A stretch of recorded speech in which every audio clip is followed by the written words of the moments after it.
Hey there, YouTubers, CJ Productions 1996 here today. I've got another awesome update video for you. This is the second part of the JD2 Model 32 bender. As you can see, it has arrived. The power pack, the 2-inch die. I'm not using that right now, but I'll show it to you because it's impressive.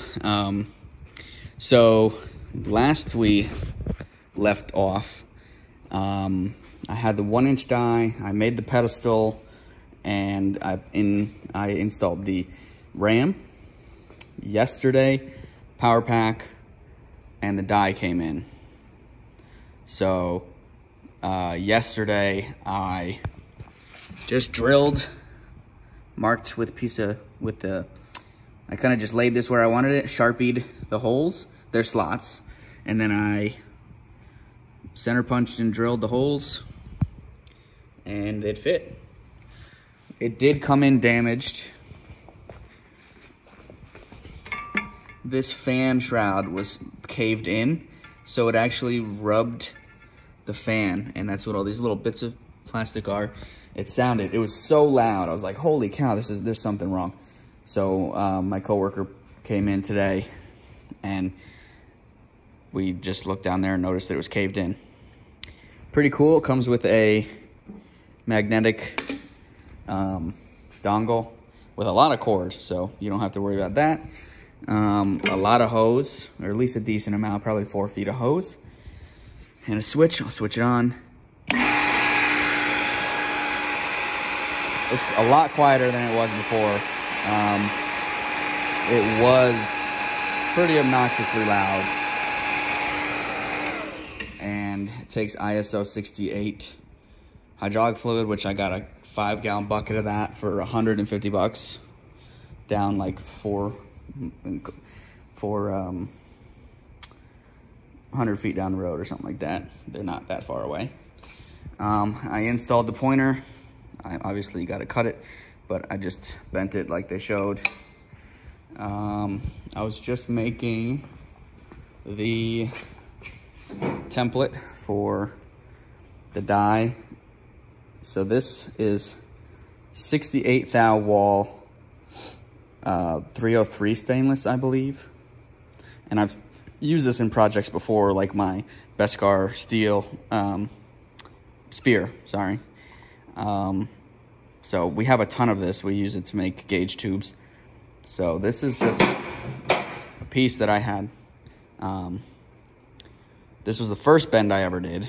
This was by hand. So this is the whole reason we bought this bender. This is the bends I could get out of this deal by hand. And this is with the JD2 bender. It does wrinkle on the inside, but it's stainless. It's really, really strong stainless. And my plan is to make crash bars for my bike with it. Actually kind of like this shape. And then there's a third. So they go to the frame and to the engine mount. And then a third one comes from the middle and goes to the middle here. I think it's SSB factory makes them, but they're from Japan, and a set of them are $500. And I'm not spending $500 on crash bars when I spend $2,700 and I can make my own. But yeah, it's pretty slick. I like it. It's a pretty nice setup. You kind of got to just get used to the dropping pin and the drive pin and the moving. You know, you kind of like to take it out when you're done. You have to put this pin up, put this pin down, back it off, and then you can take this pin out. And then, so it's just kind of stuff like that you got to get used to. I've done literally 2 bends with it, so I gotta do 6 for that. So 2 for the U, and then the middle thing has a kind of tiny bend in it. But yeah, this is a pretty nice setup. So I'm gonna put the plasma cutter and the stud welder on the other end. Oh, let me take a look at this 2-inch die. It's a joke. When they delivered the box, I was like, what, did we order a pizza? Because this thing is freaking ginormous. Look at this thing. That's a hand. I don't know how much. The thing weighs like 60 pounds. At least that's what the UPS thing says. Look at this U-strap is crazy. The guide is crazy. One thing I don't like so far is that this guide keeps falling down. And that's because I have the washer that they give you to put under the die. So this die doesn't, when you put it in, it just comes to here. So you have to keep lifting this up, or else it also gets hit by this interior arm. So I might just make like a piece of tubing that raises it up, you know. So I might do that. I had to take a grinder and notch this out because it wouldn't close all the way with this pin in here. It's just a weldment. So I had to notch this out with a grinder on both of them. So now it all fits together. It was off by like 1/8 of an inch. So, but you expect that when you're just weldments and bolts together. But everything else lined up really nice. I'm very happy with, especially for the price. And all my coworkers are quite happy with it. And that die, $400 for that humongous chunk of steel, is not a bad deal. So this is the setup right now, subject to change. Probably won't change though. If anything, we'll move this over to here just so it's not so far sticking off, especially if we put that heavy die on there. We don't know how the cart will react with all the weight over there. But yeah, that is the setup so far. And I'm going to start trying to calculate and mock up the crash bars, and I'll probably do a video series on that. But so far, those are the big things of a JD squared bender. So my likes are price, made in the US. They seem like a small company. You can kind of tell. Not small in size, but small in personnel. Let's see. Again, reasonably priced for everything.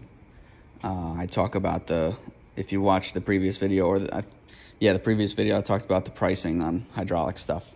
It's kind of wonky, and theirs is pretty decently priced for other prices of Harbor Freight too.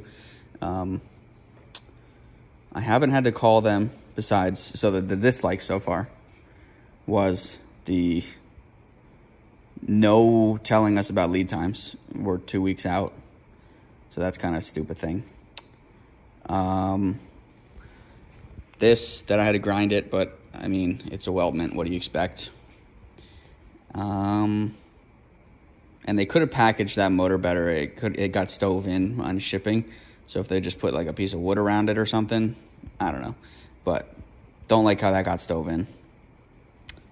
And I think that's all the complaints I have. But the good stuff for the price and everything, I think it outweighs the bad, especially from the previous bends we've been able to get out of our current shitty setup of a Harbor Freight bender or the vise. So if you got the money for the dies, that's the real thing if you have a lot of different projects.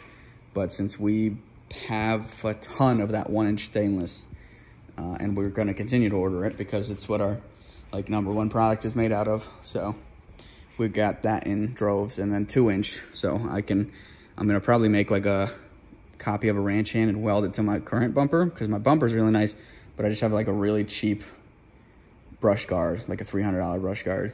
So I want to make like an actual, won't destroy the front of my truck if I hit a deer or something, out of some 2-inch. That'd be really nice.